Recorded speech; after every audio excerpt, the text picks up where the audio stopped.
Chapter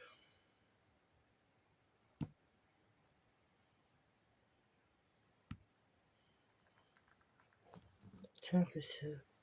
Chapter 2. Lacey Jones. It took me years to move up the corporate ladder. Most companies seem to be afraid to try a strong black female running a black-dominated company like Fox Construction. But I had the juice. I wasn't intimidated by the cigar-smoking big shots that were the movers and the shakers. Heck, I was hell on wheels, and I wasn't going to be denied my place in this world. Now, being in charge does come with its haters. There always is a backstabbing bitch trying to fuck her way to the top, but I was Miss Lacey Rena Jones. You come to fuck with me and my paper, you got the right one. My office sat on the 14th floor of Peachtree Towers. My view of the city would take your breath away when the sun was dancing its sexy shadows on the sides of the buildings at dusk. The sky would glow through my large picture windows.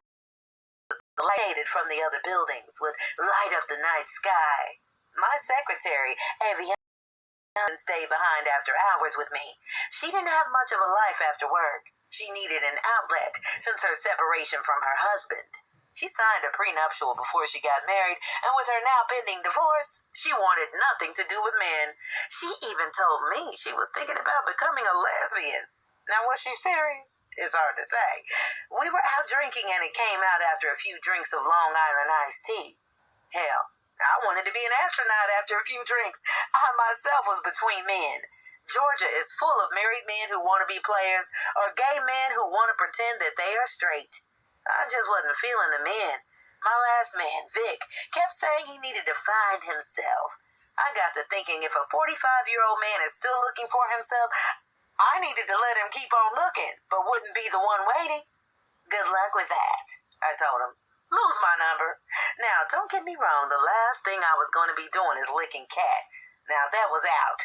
This sister is about the dick and the dick only.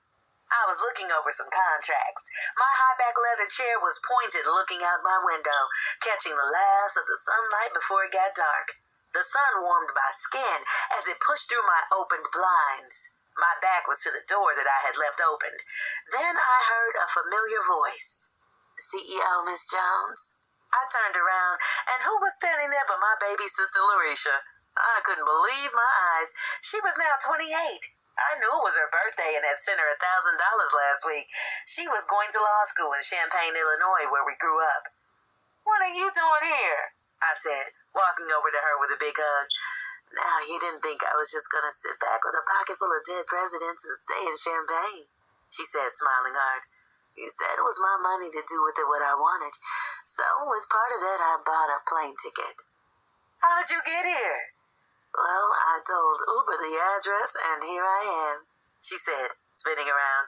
She had a nice denim dress on. She was always the skinny one in the family. My older sister Latoya and I were always battling our weight. The one thing that helps is this job comes with a gym and a trainer. They want all of the company executives to be fit and healthy. So I picked up a few pounds here and there, but this demanding career helps you look good, and my 6 figures help too. Girl, you must be eating well because Tweet has now got meat, I said, giving her a high five. You look just as good as you did since the last time I saw you, I said, standing back and looking her up and down. Okay, look, let me wrap up this contract and we'll go have some dinner. Good, I'm starving. The jet only gave us a cup of Pepsi and some dry-ass cookies, she said, laughing. Well, you can sit over there in my personal den and watch TV. I pointed to a room attached to my office. I sometimes stayed here overnight when it got too late to drive home. As a top dog, you get lots of personal perks. That room had a shower and a couch that led out into a bed and a 40-inch TV attached to the wall with a fully stocked refrigerator. Damn, sis, this room is better than the apartment I live in. I'm going to open these Lay's potato chips if you don't mind. She chuckled as she sat on the plush leather burgundy couch. Help yourself. I've got more food there than I need, to tell you the truth. They take very good care of me, I answered, turning my attention back to the Jefferson contracts. About an hour went by. Aviana peeked her head in the door. I put her sister's bags by my desk, and I'm about to go home if you don't need anything more. I cut my eyes in my den where Larisha had fallen asleep. Thank you much, Ave. You be careful going home. Okay, tell your sister bye for me. And she left. Time was flying by.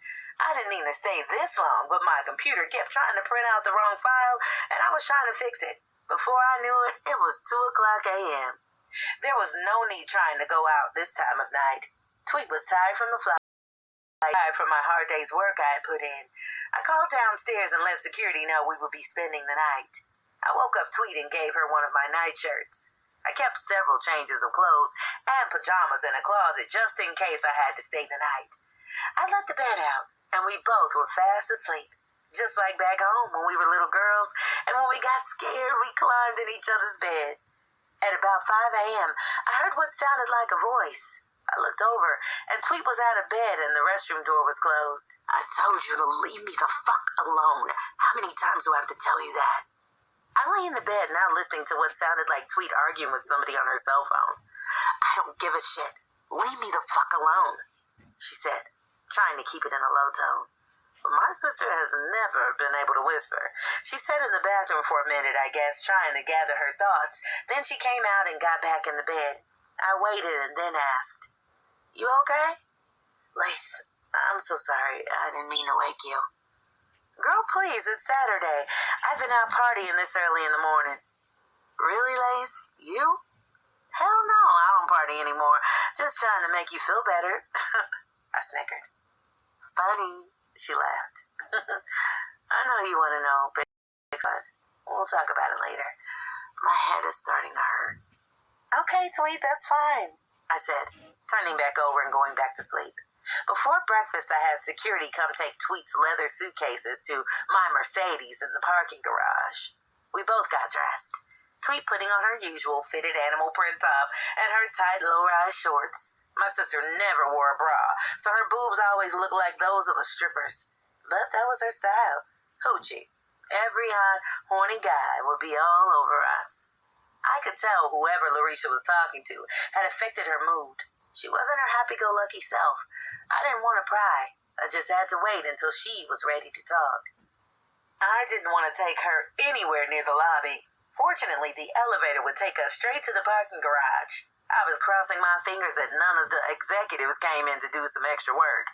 I slipped on my Saturday Guess jeans and my t-shirt with the words "Saturdays are made for shopping" written on it. I knew Tweet was going to be turning heads, but I was glad she had come. The line was long as it always is on Saturday morning.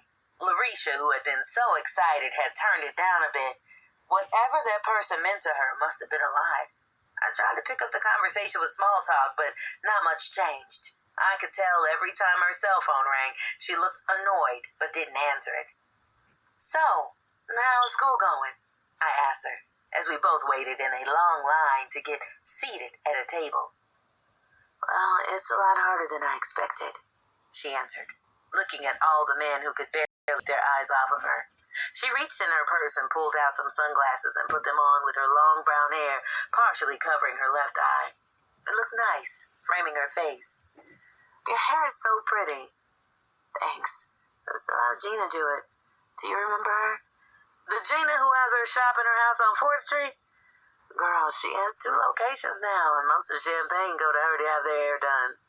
"Wow, she's been doing hair a long time," I said, glad to be getting some conversation out of her. Soon we heard Jones and were escorted to a table close to a window. You could see women still giving us dirty looks because Tweet was drawing so much attention. Tweet never let it faze her. It was like she didn't even notice. I guess she had gotten used to it by now. We both sat eyeing the menus. The pancake smell, along with bacon in the air, was crazy, and my stomach was growling. "Girl, I'm about to order." Before I could say what I was going to order, Tweet said, "Blueberry pancakes and fried eggs with a side of grits." She looked over her menu and laughed. 1, she was right. 2, she seemed to be over whatever was bothering her, at least for the moment. "Lace, please don't judge me for what I'm going to tell you." I put my menu down to see what was on her mind. "Larisha, you know I won't," I said, now talking serious. The waitress came over and took our order. Then I could see the tears starting to swell up in her eyes. Then she looked at me and said, "I'm pregnant." I was in a state of shock because she is always careful. The father is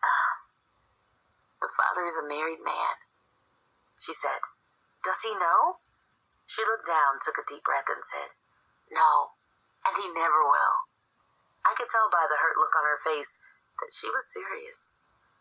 I'm going to have an abortion. It's already scheduled for Tuesday. They said I needed somebody there to pick me up. If you can't, I'll call an Uber. Before she could finish, I told her I would be there, now puzzled how she had let this happen. Lace, I got caught up. His money and him being in the Chicago Bears was such a great thing for a girl like me. By the time I found out he was married, it didn't matter anymore. He kept telling me he loved me and he was going to leave her.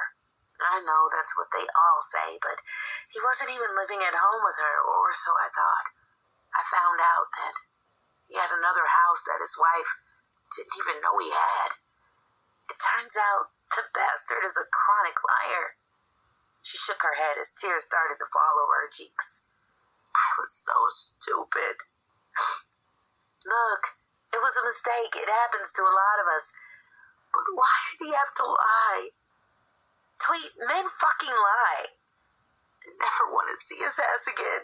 Nothing he said was the truth. I was such a sucker. It's going to be all right.